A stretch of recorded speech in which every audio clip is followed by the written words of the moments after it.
and subscribe to Vishwasam.in.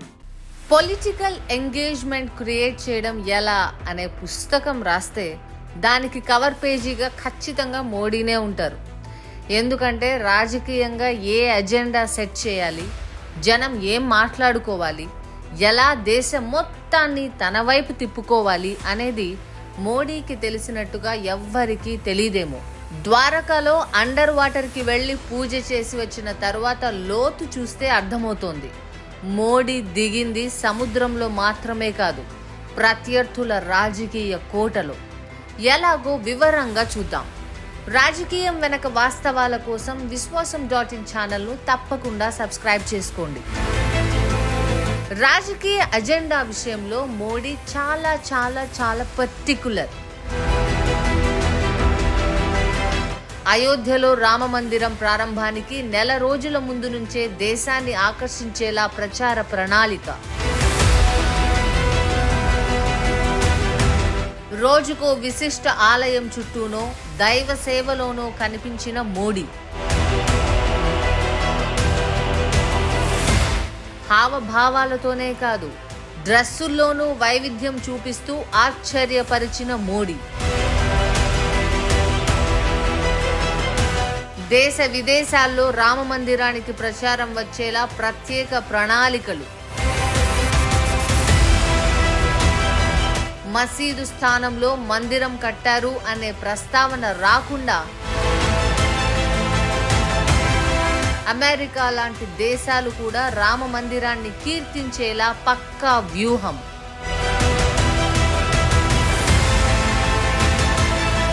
ఇప్పుడు ఎన్నికల ముందు మరో ఘట్టానికి తెరతీశారా? చూడబోతే ఇలాగే అనిపిస్తోంది. అయోధ్య రామ మందిరం కట్టిన తరువాత ఉత్తరాదిలో బీజేపీ కొత్త స్లోగన్ అందుకుంది. అయోధ్య తరువాత మధుర, కాశీనే అంటోంది బీజేపీ. అన్నట్టుగానే కాశీలో జ్ఞానవాపి మసీదు వ్యవహారం తెర మీదకు వచ్చింది. అక్కడ శివాలయం ఉండేదని, వందల ఏళ్ల నాటి ఆధారాలు ఉన్నాయని కోర్టులు కూడా చెబుతున్న పరిస్థితి కనిపిస్తోంది. ఇదే వరుసలో మధుర గురించి కూడా మాట్లాడడం కనిపిస్తోంది. ఇప్పుడు స్వయంగా మోడీ ద్వారక నగరాన్ని సందర్శించేందుకు సముద్ర గర్భానికి వెళ్లడమే కాదు, అక్కడ పూజలు కూడా చేశారు.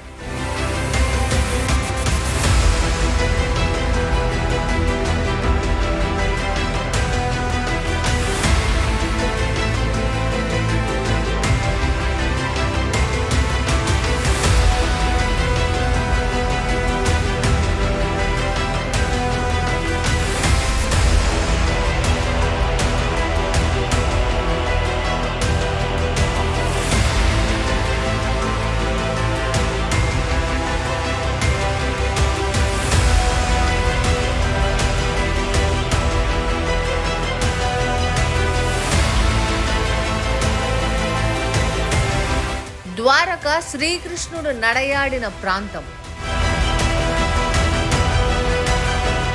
సముద్ర గర్భంలో కలిసిపోయింది అనడానికి చారిత్రక ఆధారాలు. ద్వారక 9000 ఏళ్ల కిందట వర్ధిల్లినట్టుగా చెబుతున్న హిందూ పురాణాలు, చరిత్రకారులు. కృష్ణుడు కేవలం దేవుడే కాదు, చారిత్రక పురుషుడు కూడా అంటున్న ఆధారాలు.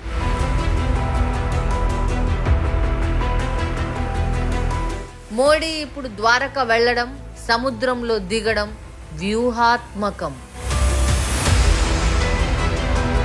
మన చరిత్ర తిరిగి తెస్తామని, మన విశిష్టతను ప్రపంచానికి చాటుతామని బీజేపీ చెబుతోంది.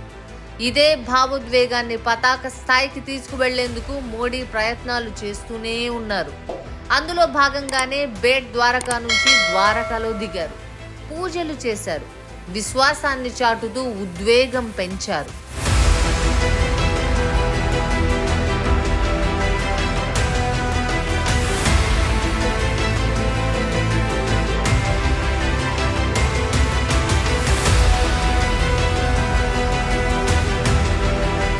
మోడీ ద్వారకలో దిగడానికి రాజకీయానికి సంబంధం ఏంటి?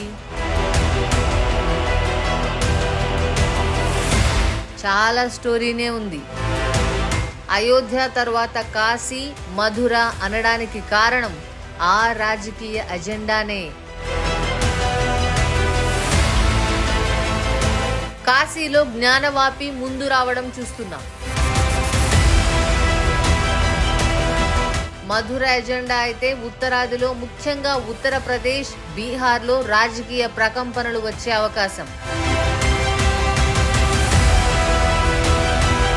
యాదవరాజు అయిన కృష్ణుడు జన్మస్థలిని బీజేపీ ఉద్ధరిస్తే యాదవులు బీజేపీ వైపు మొగ్గితే రాజకీయం తిరగబడ్డట్టే.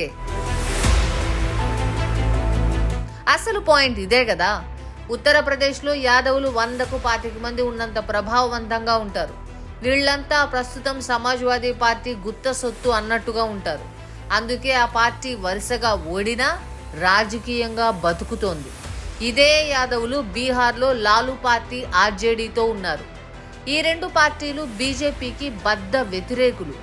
ఇప్పుడు గనక మధుర ఎజెండా అయ్యి యాదవుల్ని బీజేపీ మెప్పించగలిగితే కొన్ని ఓట్లు చీలినా ప్రత్యర్థుల కోటకు బీటలు పడినట్టే.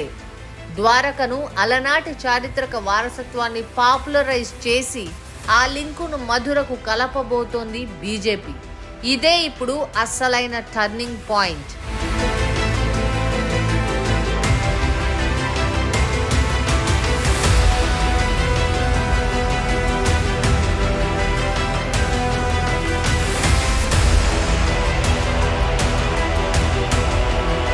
అందుకే మోడీ సముద్రంలో దిగితే రాజకీయ అలలు ఎగిసి పడుతున్నాయి. ఎన్నికల ముందు ప్రకంపనలు కలుగుతున్నాయి. మోడీ రాజకీయాన్ని ఎంత భావోద్వేగపూరితంగా చేస్తున్నారో చెప్పేందుకు ద్వారక తాజా ఉదాహరణ. మీరేమంటారు?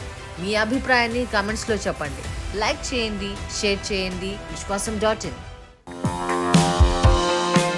Like, share and subscribe to Vishwasam.in.